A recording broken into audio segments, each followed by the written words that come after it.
Convido os irmãos a ficarem de pé e abrir a palavra de Deus no livro de Êxodo, no capítulo 14.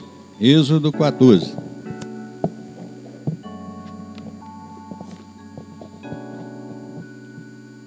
Nós vamos fazer essa leitura de maneira alternada.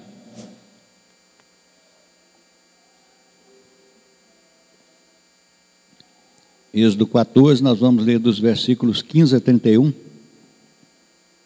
Eu vou ler o primeiro, os irmãos, o seguinte: a passagem pelo meio do mar. Disse o Senhor a Moisés: por que clamas a mim? Dize aos filhos de Israel que marchem.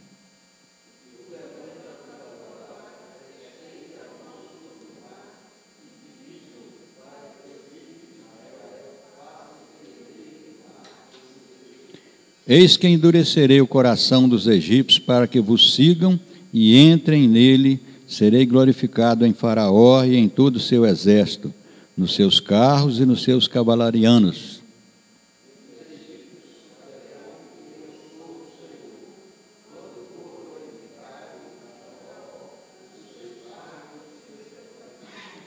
Então o anjo de Deus que ia adiante do exército de Israel se retirou e passou para trás deles. Também a coluna de nuvem se retirou diante deles e se pôs atrás deles.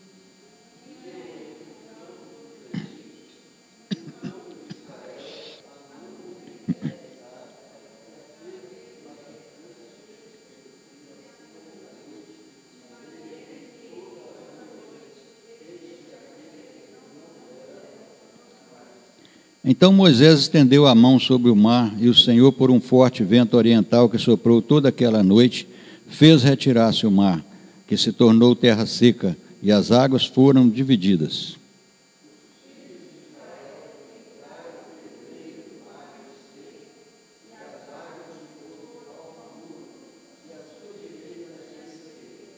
Os egípcios que os perseguiram entraram atrás deles, todos os cavalos de Faraó, os seus carros, os seus cavalarianos, até o meio do mar.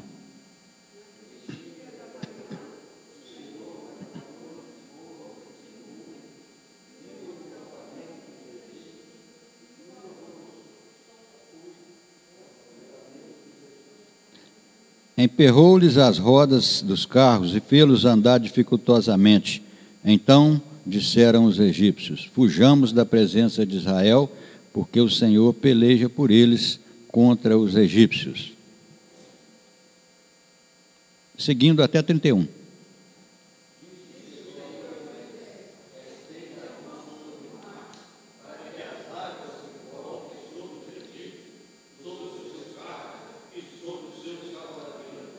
Então Moisés estendeu a mão sobre o mar, e o mar, ao romper da manhã, retornou a sua força. Os egípcios, ao fugirem, foram de encontro a ele, e o Senhor derribou os egípcios no meio do mar.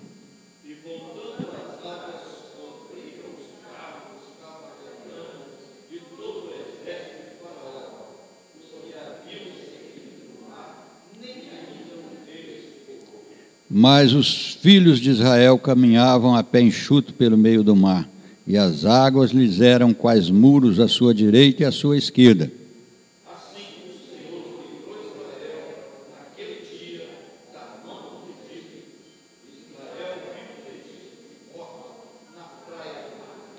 E viu Israel o grande poder que o Senhor exercitara contra os egípcios, e o povo temeu ao Senhor e confiou no Senhor e em Moisés, seu servo. Leamos juntos o verso 30. Assim o Senhor livrou a Israel naquele dia da mão dos egípcios, e Israel viu os egípcios mortos na praia do mar. Oremos. Bendito Deus, graças te damos pela tua palavra que fala aos nossos corações. Suplicamos que o Senhor possa estar aplicando-a no nosso viver, para a honra e glória do teu nome, no nome de Jesus. Amém. Podeis assentar. Alguns dias atrás, o mundo inteiro ficou sabendo que 12 meninos, mais um técnico de futebol, estavam presos numa caverna, lá na Tailândia. E verificando ali um resumo de algumas notícias, nós podemos ver que eles entraram naquela caverna como uma aventura simples qualquer. e era uma caverna muito grande. Diz a referência lá que ela tinha 10 quilômetros, e tinha também 1 quilômetro, 10 quilômetros de comprimento, e tinha 1 quilômetro de profundidade, ou seja, 1000 metros de profundidade. Eu tive pensando, a ponte do São Raimundo, muito conhecida lá em Valadares, que vai para Caratinga, ela é bem grandinha, ela tem 490 e poucos metros. Então eu pensei, a profundidade daquela caverna, 2 pontes do São Raimundo. Então é um lugar que dá realmente para se perder. E nós notamos ali então, naqueles noticiários, que depois de um certo tempo, aquele grupo, né, de adolescentes, mais o professor, eles tentaram voltar pelo caminho por onde entraram, mas não conseguiram. E vieram algumas chuvas e inundações, e a coisa foi complicando mais e mais, e o certo é que passaram ali 16 dias ao todo de muito aperto, muita aflição, e também os seus parentes, os seus familiares, passando muita agonia. E afinal nós vimos que 90 mergulhadores de todos os países, de vários países do mundo, estiveram ali ajudando na operação, e o final foi um final feliz, apesar de termos perdido um soldado bombeiro.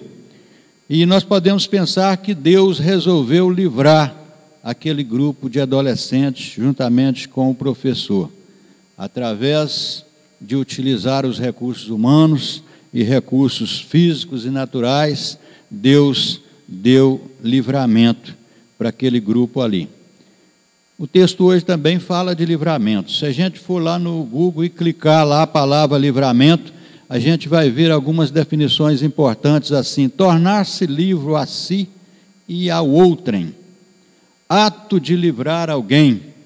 E nós podemos crer que o livramento de Deus, ele tem muito a ver com isso, mas ele é mais profundo, ele vai além desses conceitos materiais. Deus mostra que é um Deus poderoso, que também nos livra hoje, que cuida das nossas vidas, tem um plano de vida para mim e para você. A palavra de Deus, ela relata muitos livramentos acontecido, operado por Deus na vida dos seus servos. Se a gente pensar lá no Ló, juntamente com Abraão, seu tio, e quando estava lá naquela cidade de Sodoma e Gomorra, que foi destruída, e Deus então vai livrar o seu servo Ló.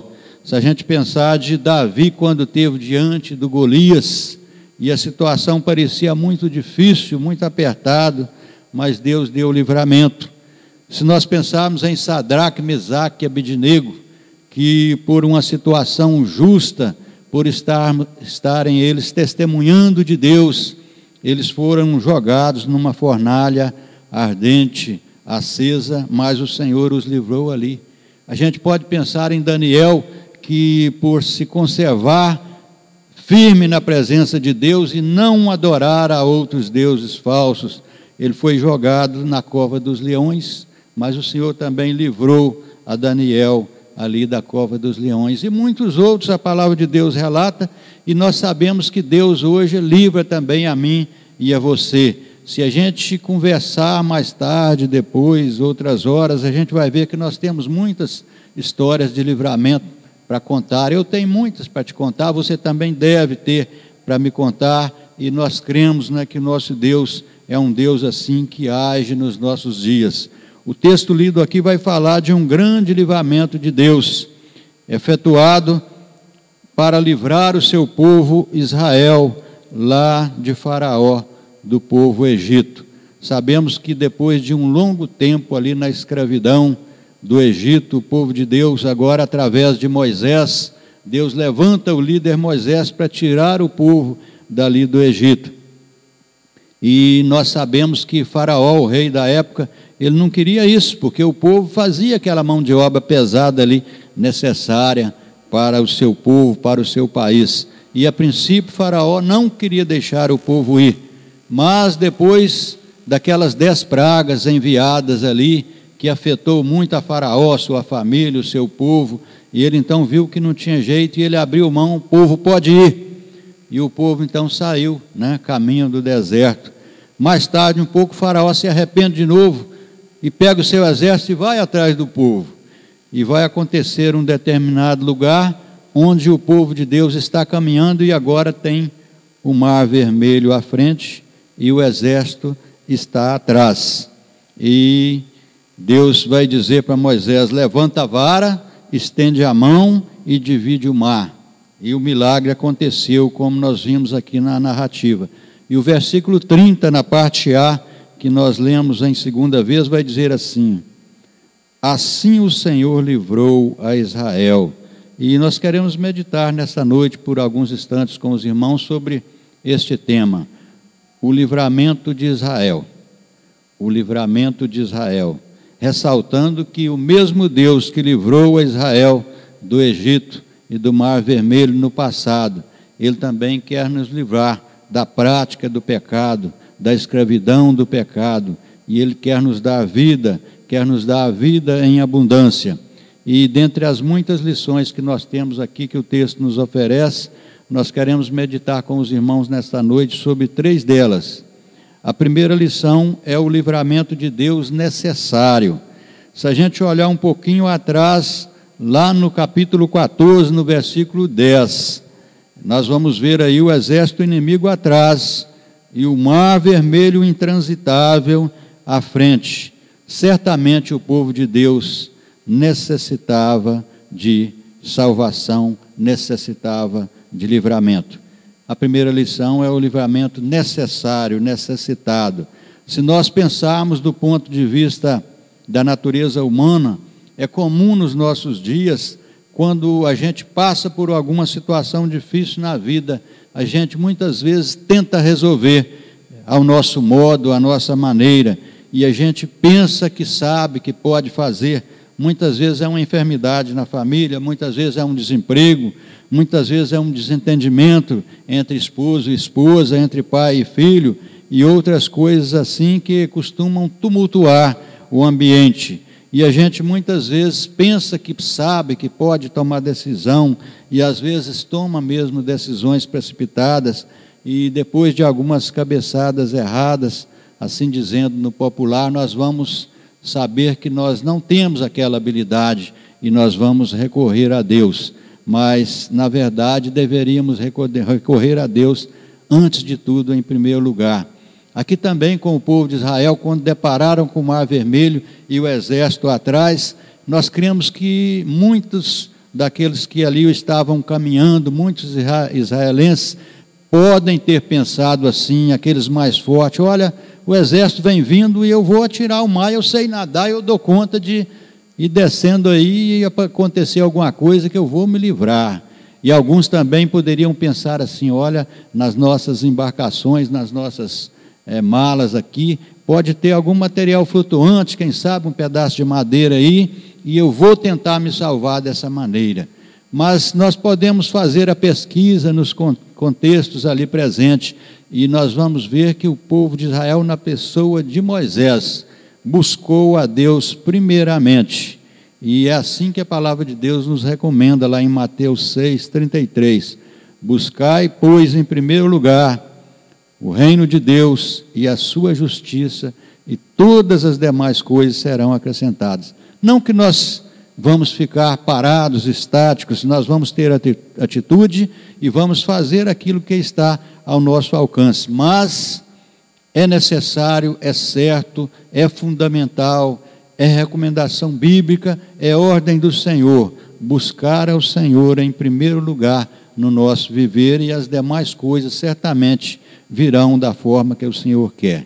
E aqui com o povo de Israel, o propósito de Deus era consolidar aquelas tribos numa nação homogênea, um povo com unidade de pensamento, e isso aí aconteceu a duras provas na sua caminhada no deserto, que durou ali 40 anos. E durante a sua caminhada, nós sabemos que o povo de Israel teve várias provas a serem enfrentadas, e o Mar Vermelho aqui foi uma dessas provas enfrentadas pelo povo de Deus.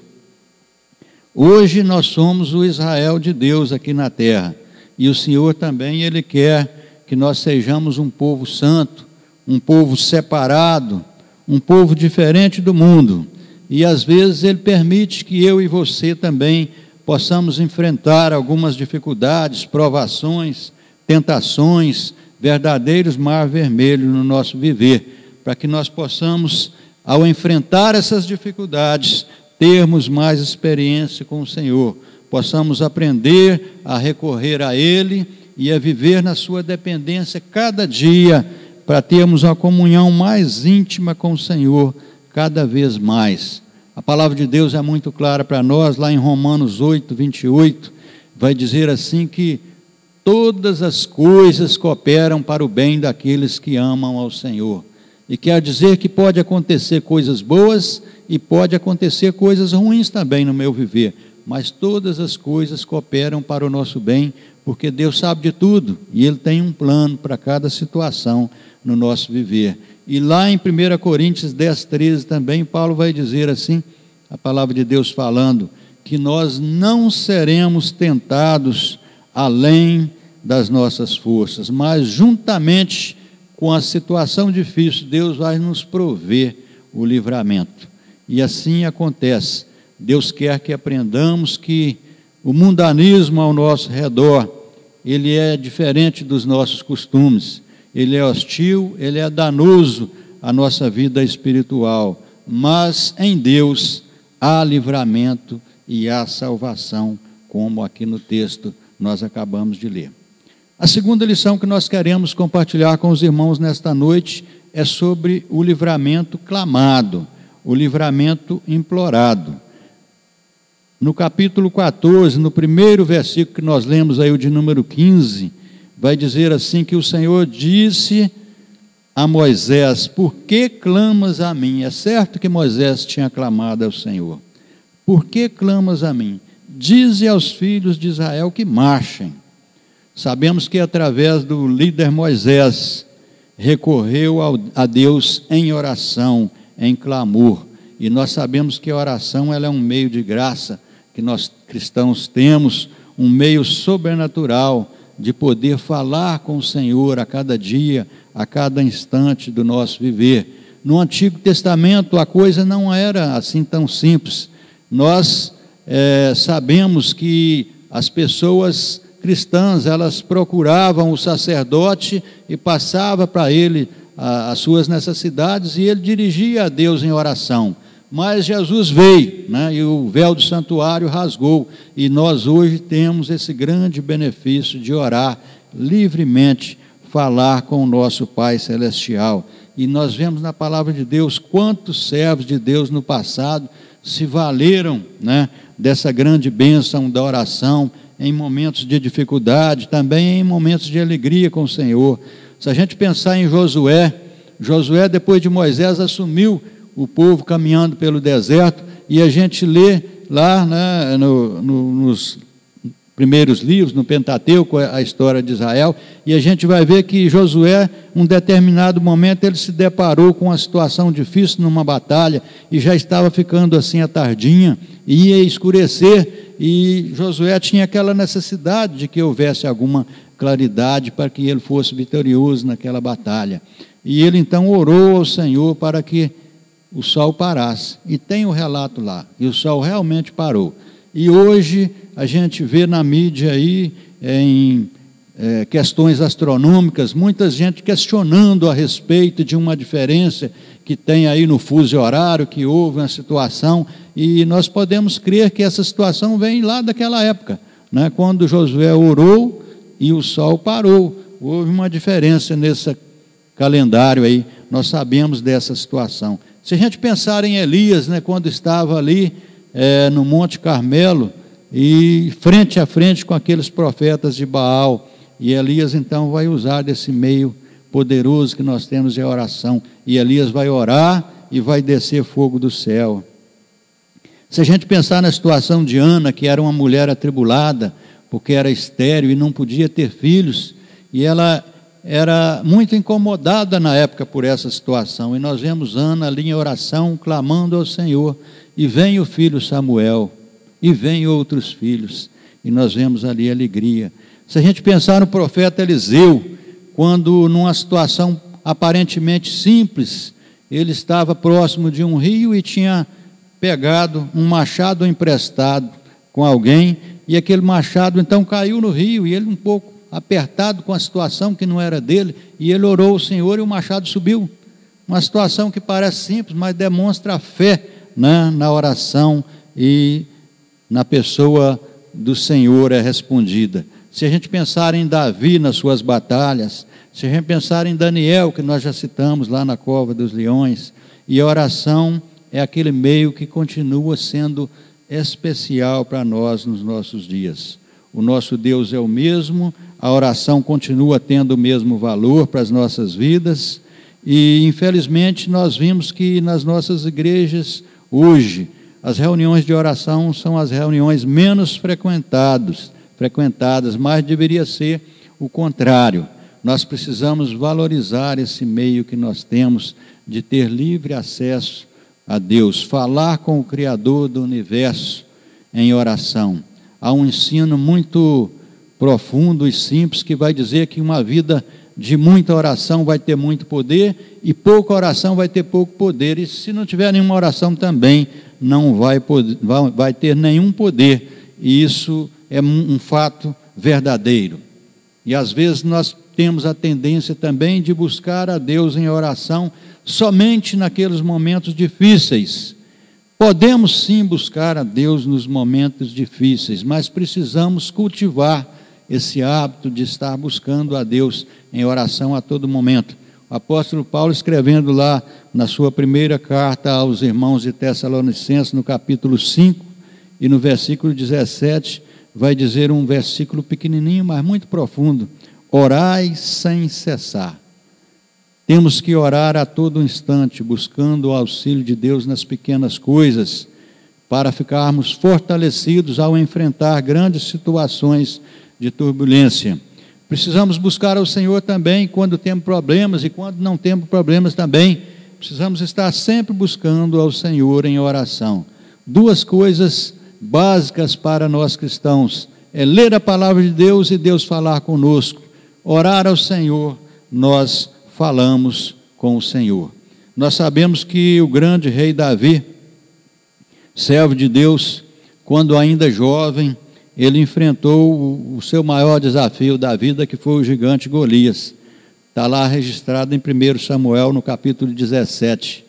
E lá no versículo 45 de 1 Samuel 17, Davi vai falar para o gigante Golias assim: tu vens a mim com espada, com lança, com escudo, e eu vou a ti em nome do Senhor dos Exércitos, o qual você tem afrontado. E nós vimos que Davi então venceu aquela batalha diante do gigante, naquele momento. E aqueles espectadores ali presentes certamente pensaram: grande comunhão tem esse jovem com o Senhor. Sim, grande comunhão Davi tinha com o Senhor. Mas Davi vai relatar depois ao rei Saul, que era o rei na época, que ele, antes de enfrentar o Golias ali, ele já tinha tido as suas experiências com Deus. Lá nos campos, ainda mais novo, pastoreando o rebanho, certa vez veio um urso para atacar o gado, e Davi conseguiu matar aquele urso em defesa das ovelhas. Depois veio um leão, e Davi conseguiu também matar o leão em defesa do rebanho. Apesar de jovem ainda, Davi já tinha tido experiência com Deus, e ele estava bem preparado para aquela situação do gigante Golias ali. Voltando ao texto, o povo de Israel, na pessoa do seu líder Moisés, diante do grande problema do Mar Vermelho, ele clamou ao Senhor em oração. E nós também, diante dos problemas e em outros momentos da vida, precisamos estar clamando ao Senhor em oração. Temos ainda uma terceira lição a compartilhar com os irmãos do texto lido, e ela está baseada nos versículos 15, 21 e 22 do capítulo 14, que nós acabamos de ler, que é sobre o livramento de Deus experimentado. O livramento de Deus experimentado. Disse o Senhor a Moisés: dize aos filhos de Israel que marchem. Podemos notar aqui que houve uma ordem da parte de Deus, e não houve questionamento por parte de Moisés. Moisés, o grande servo do Senhor, quando Deus deu aquela ordem para ele: ó Moisés, entra mar adentro, bate a vara e entra mar adentro. Muitas pessoas que talvez com uma fé um tanto quanto mais vacilante, no lugar de Moisés ali, poderia ter questionado ao Senhor: falou, Senhor, mas o mar é muito grande, e eu vou entrar aqui, bati a vara, abriu, eu vou entrar aqui, mas a parede d'água pode voltar a qualquer momento, como é que vai ser esse tempo aqui para me atravessar? Mas nós vamos ver que Moisés não questionou nada dessas situações. Houve uma ordem e houve obediência através do líder Moisés. E Moisés então vai na frente e o povo entra e passa o mar a pés enxutos. E muitas pessoas poderiam questionar assim também: olha, Guanaí, o povo entrou no mar, mas não tinha outra alternativa de não entrar, o exército estava atrás. E se a gente olhar cuidadosamente os contextos da situação, vai apontar lá para o final da nossa Bíblia, o livro de Hebreus, no capítulo 11, no versículo 29, quando vai falar lá a respeito da galeria dos heróis da fé, está lá registrado que o povo de Israel, pela fé, um ato de fé, passou a pés enxutos pelo Mar Vermelho. E nós cremos que foi neste momento um ato de fé também. Se a gente pensar que um pouco mais à frente, depois que Moisés morre e Josué assume a liderança do povo, daí a pouco eles tinham um outro desafio a passar na frente, que foi o Rio Jordão, e aconteceu da mesma forma. Josué na frente do povo, o Jordão em cheia, a água derramando para todo lado, e Josué então falou assim: ó, vamos parar aqui, vamos orar aqui, porque o Senhor vai fazer maravilha. E oraram, e no dia seguinte passaram o Jordão a pés enxutos. Não tinha nenhum perseguidor atrás.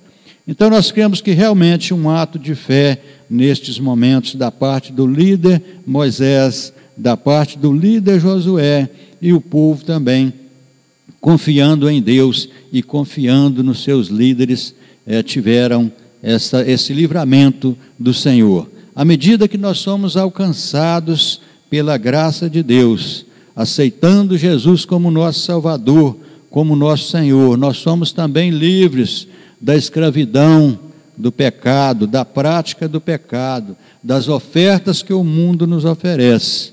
E nós podemos ver que quantas pessoas hoje, até com um razoável conhecimento da palavra de Deus, ficam indecisos quanto a partir para assumir uma vida de compromisso com Jesus. E muitas vezes elas ficam ali titubeando, com um pé na igreja, outro pé no mundo, e não decide para uma vida com Jesus. A palavra de Deus registrada lá em Lucas 16:13 nos faz uma grande advertência: não podeis servir a dois senhores. Nós precisamos tomar esse compromisso de estar com o Senhor. E Deus está dizendo: olha, meu amigo, o caminho é aqui no meio do Mar Vermelho, e muitas vezes a pessoa está lá na beirada e não quer entrar, e começa e volta, e é um risco muito grande que ele está correndo. O Senhor está dizendo: nós precisamos ter essa atitude de crer que nós somos também o povo de Deus, escolhido por Ele, e assumir um compromisso de vida com Ele, tendo como Senhor, como Salvador. E após a passagem do Mar Vermelho, o capítulo seguinte aí de Êxodo, capítulo 15, vai mostrar aí o cântico de Moisés e do povo, dando glórias a Deus pelo livramento recebido. Nós também precisamos ser gratos ao Senhor pelo livramento que Ele nos dá, pelo perdão que Ele nos dá na pessoa de Jesus Cristo, e estarmos a cada dia louvando, glorificando ao Senhor. Esta é a finalidade para a qual nós fomos criados.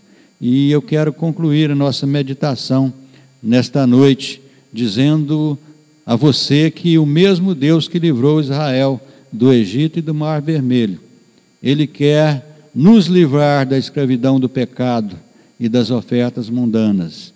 E se há no nosso meio alguém que ainda não tem um compromisso de vida com Jesus. A nossa palavra é para que seja feito esse compromisso o mais breve possível.